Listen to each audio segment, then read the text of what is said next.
ژان Paul Sartre آج اس شخص کے مختصر حالات جس نے برسوں تہذیب کی تاریخ کو اپنی مٹھی میں رکھا، اس کے بارے میں اس کے ملک کے صدر کا تبصرہ تاریخ کا حصہ بن چکا ہے۔ وہ ایک ایسا ہی شخص تھا۔ یہ ان دنوں کی بات ہے تب الجزائر کے عوام فرانسیسی استعماریت کے چنگل سے آزادی کے لیے جدوجہد کر رہے تھے۔ اس نے فرانسیسی ہونے کے باوجود کھل کر اپنی حکومت کی مذمت کی اور مطیوب ہوا۔ اسے گرفتار کیا گیا اور اس کا معاملہ ملک کے صدر کے سامنے پیش کیا گیا۔ اس وقت فرانس کی حکومت کی صدارت جنرل ڈی گال کے پاس تھی۔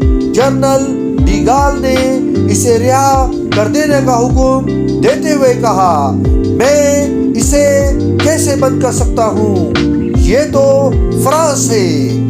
وہ حقیقتاً اپنے اندر ایک فرد نہیں، ایک ملک تھا۔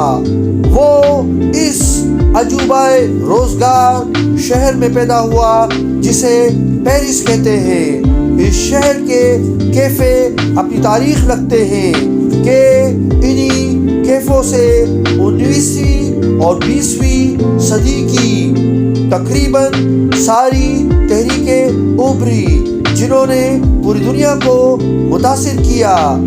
سمبلزم، دادائزم، فیوچرزم، امپریشنزم، سریلرزم اور وجودیت، انہی کیفوں میں سے ایک میں فرانس کا مشہور ادیب بولڈیر سر منڈوا کر اس پر ہرا رنگ پھروا کر بیٹھا کرتا تھا۔ یہی ایک کیفے میں جیرارڈ ڈی نروے نے ایک زندہ جھینگے کے گلے میں رسی ڈال کر مسخرہ خیز سنجیدگی کا مظاہرہ کیا تھا اور اعتراض پر کہا تھا، یہ بیچارہ نہ بھونکتا ہے نہ کاٹتا ہے، مگر اتنا ضرور ہے کہ اسے زندگی کے رموز و اسرار خوب آتے ہیں۔ تو یہی وہ شہر تھا جہاں یہ شخص پیدا ہوا۔ سن تھا 1905 اور سن 1929 میں فلسفے کی اعلیٰ تعلیم سے امتیازات کے ساتھ فارغ ہوا اور پھر یہاں سے ملکوں کی سیاحت کی۔ سن 1935 میں فرانس واپس ہوا۔ اس نے معاصر ادب پر تنقیدی مضامین لکھے اور ایک دم سے شہرت یافتہ ہو گیا۔ 1938 میں اس نے اپنا پہلا ناول لکھا، پھر دیوال نامی کہانیوں کا مجموعہ شائع کرایا۔ سن 1939 میں نازیوں نے فرانس پر حملہ کیا تو وہ اس جنگ میں ایک سپاہی کی حیثیت سے لڑا۔ اسے نازیوں نے گرفتار کر لیا۔ وہ 9 ماہ تک ان کی قید میں رہا۔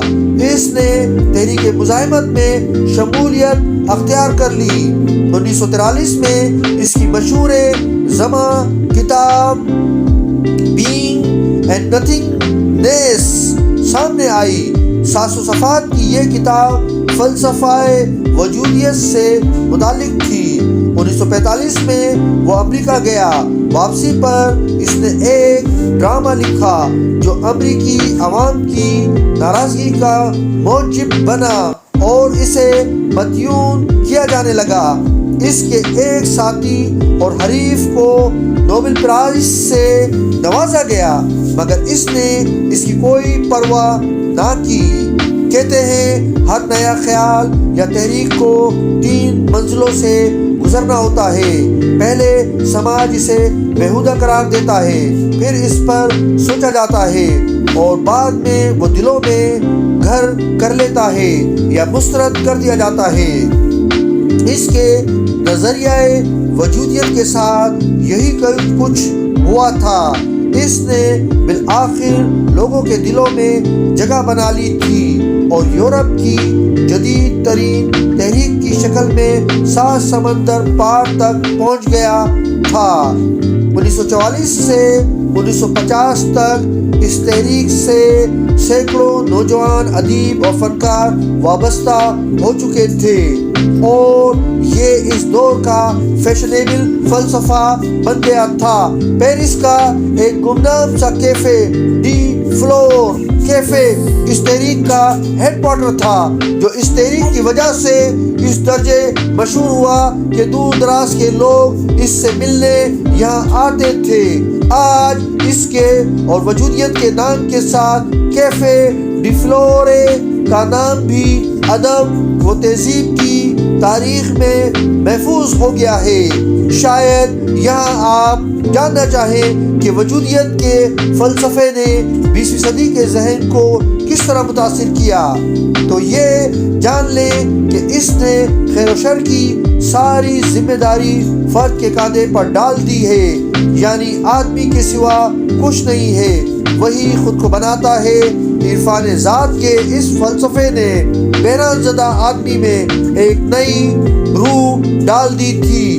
اس کی وجہ سے خزا زدہ ادب و فلسفے پر دوبارہ بہار آ گئی۔ تو یہ تھی وہ چند مختصر جھلکیاں اس شخص کی جسے ایک فرد نہیں ایک ملک گردانا گیا، اور ساری دنیا جسے ایک عظیم دانشور، ایک عظیم انسان اور ایک انقلاب آگہی لکھاری کی حیثیت سے جانتی ہے۔ اس کا نام تھا ژان پال سارتر۔